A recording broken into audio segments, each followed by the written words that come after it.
All right. So tonight's topic is understanding the basics of power of attorney. And I'm excited about sharing this information. And what we're talking about tonight is what you need to know to protect yourself and your loved ones. So we're going to jump into it. And here we go. So what we're going to discuss tonight is several topics. Number one, what is a power of attorney? Number two, the types of power of attorneys. Number three, comparison of the power of attorney types. Number four, key roles and responsibilities. Number five, when does a excuse me, when does a power of attorney become effective? And then number six, why power of attorneys matter, and a few final tips on power of attorneys. So let's get started. What is a power of attorney? A power of attorney is a legal document allowing one person, typically called the agent or the attorney, in fact, to act on the behalf of another person, which is normally called the principal. And it can be limited or broad in scope. And then it's used for financial, medical, and legal decisions. So there are various types of power of attorneys, and that's what we're going to look at today, the different types. But definitely, by definition, there are several different types. So types of power of attorneys. Number one, you have a general power of attorney, which is broad in scope. You have a limited power of attorney, which is specific and it has for a specific task and a specific time. And then you have a durable power of attorney, which stays in effect when the principal stays incapacitated. And then you have a medical or healthcare power of attorney, which is for health-related decisions. So those are the four basic types of power of attorney, and we're going to look at them in a little detail. So general power of attorney, like I said, is broad powers, gives you it's broad in scope. And a general power of attorney does this. It grants broad authority to the agent. So the person that is getting the power of attorney, it covers financial, legal, and business matters. And then often used for convenience or for short-term absences. So when a person is not able to, show up and do something, then you can do it for a short-term absence. And then it ends if the principal becomes incapacitated. So it's broad in scope, but it does have a point where it will end. Now, the limited power of attorney or the specific used power of attorney does this. It is, of course, limited in what it is, and it is specific typically. And it grants authority for specific tasks. In other words, signing a contract, selling a property, or something like that. Only valid for a set time or purpose. And then it's common for real estate, travel, or military deployment. A lot of military guys do limited power attorneys while they are deployed overseas and things like that. And then it expires automatically after the task or the time frame ends. And then there's the durable power of attorney. Durable power of attorney continues if you are incapacitated. So the durable power of attorney, it remains in effect if the principal becomes incapacitated. It can be central or limited in scope. General, I said central. It can be general or limited in scope. And it is critical for long-term planning. And then it ends only upon death or revocation. If you revoke it, or if you pass away. Lastly is the medical or healthcare power of attorney.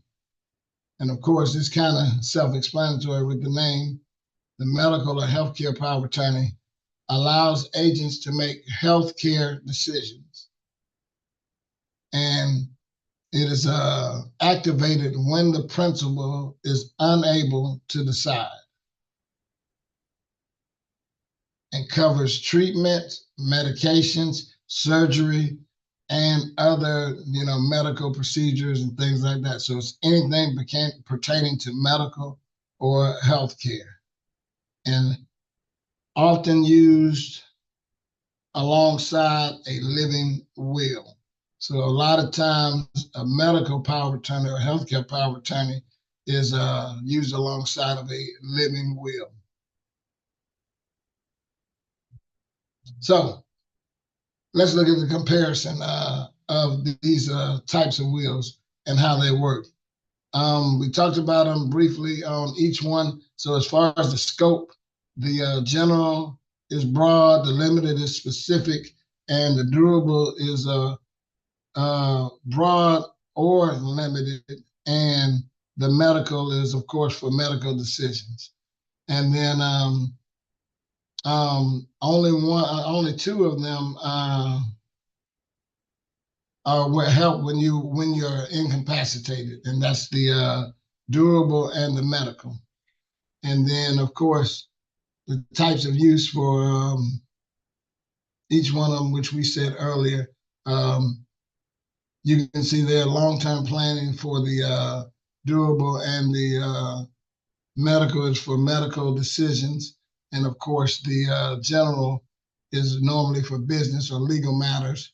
And the limited power of attorney can be for specific things like real estate, travel, or things like that. So these are the basic general four types of powers of attorney that are out there, and how they compare one to another.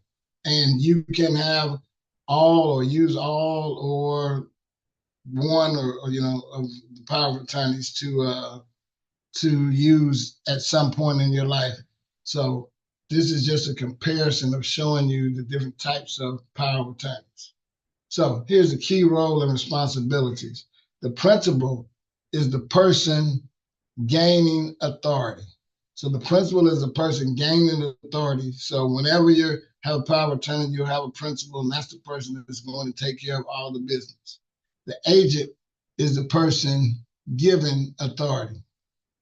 So the agent also must act in the best interest of the principal. So the agent must, like I said, gaining, the principal is the person, granting the authority. I'm all jumbled up today. And then the agent must act in the principal interest, of the best interest of the principal. So they've got to make sure that they have the principal's best interest at heart. And they must maintain records and avoid conflicts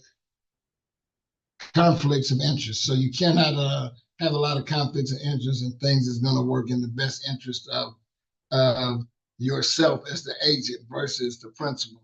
And that is where a lot of people run into issues with power of attorneys, when they start making decisions that are better for their interest as the agent than the interest of the principal. And that's where you run into a lot of things, even with family members having problems with the agent who is over the power of attorney, because they are now appear to, or may even be, making decisions that are more in the best interest of the agent than the principal. So when does a power of attorney become effective? Immediately upon signing, the power of attorney will become effective. So as soon as you put it in place, it becomes effective.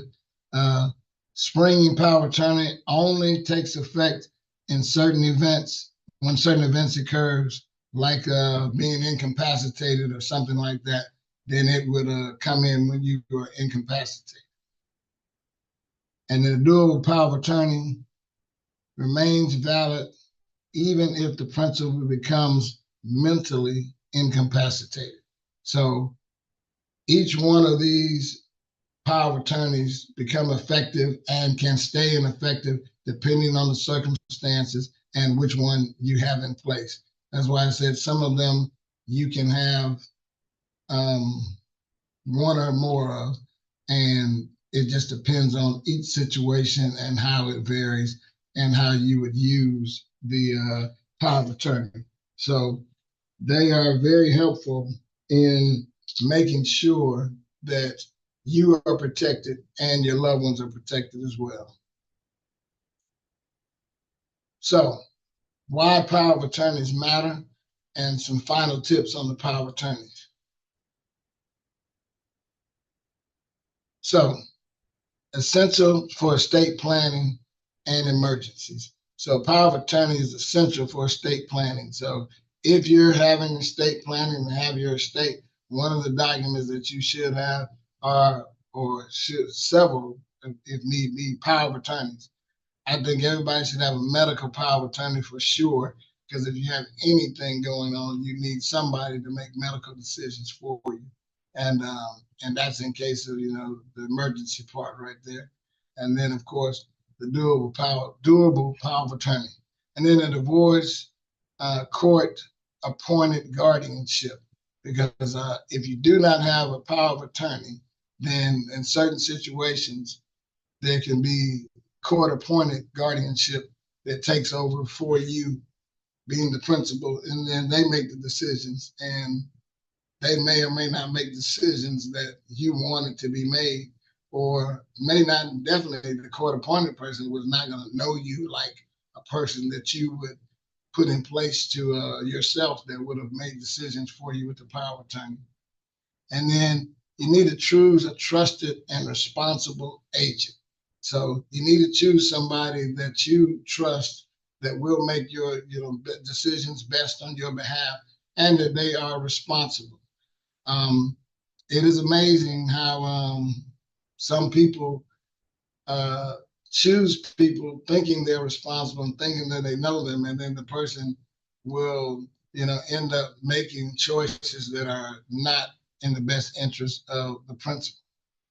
And then you update as life changes. So a lot of times people forget to update their power of attorneys, and even things in their will. You've had people that get divorced or something like that, and they forget to update their power of attorney and leave power of attorney with the spouse that they're no longer with, and then they've remarried, and the married spouse, because of the power of attorney, may have to fight to have a say-so in things that are going on with them if they were incapacitated or things like that. So you have to update as life changes.